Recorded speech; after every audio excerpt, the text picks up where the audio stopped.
आज हम जानेंगे प्रिएम्बल के बारे में कुछ ज़रूरी बातें। तो सबसे पहले हम देख लेते हैं कि प्रिएम्बल है क्या।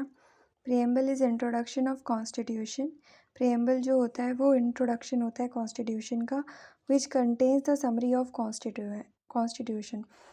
तो प्रिएम्बल में समरी होती है कॉन्स्टिट्यूशन की and objective of constitution makers, और कॉन्स्टिट्यूशन बनाने का जो उद्देश्य होता है कॉन्स्टिट्यूशन मेकर्स का, वो भी प्रिएम्बल में दिया रहता है। अब हम देखते हैं प्रिएम्बल का सोर्स क्या है। तो प्रिएम्बल का सोर्स है यूएसए, यानी यूएसए से हमने प्रिएम्बल का सोर्स लिया है। Preamble of Indian constitution is influenced from objective resolution.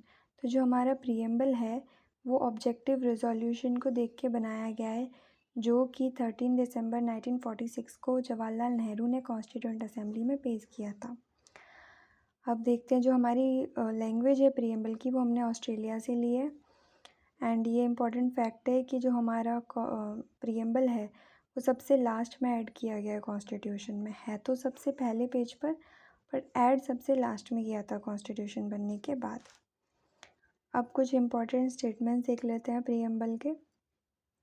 तो N.A. पालकीवाला ने प्रिएम्बल को आइडेंटिटी कार्ड ऑफ कॉन्स्टिट्यूशन बोला है। ठाकुरदास भार्गव ने प्रिएम्बल को सोल ऑफ द कॉन्स्टिट्यूशन, यानी आत्मा कहा है कॉन्स्टिट्यूशन का। K.M. मुंशी ने प्रिएम्बल को पॉलिटिकल हॉरोस्कोप कहा है। अब देख लेते हैं कुछ इम्पॉर्टेंट चीज़ें और। प्रिएम्बल में जस्टिस 3 टाइप की मेंशन की गई हैं, सोशल, इकोनॉमिक एंड पॉलिटिकल।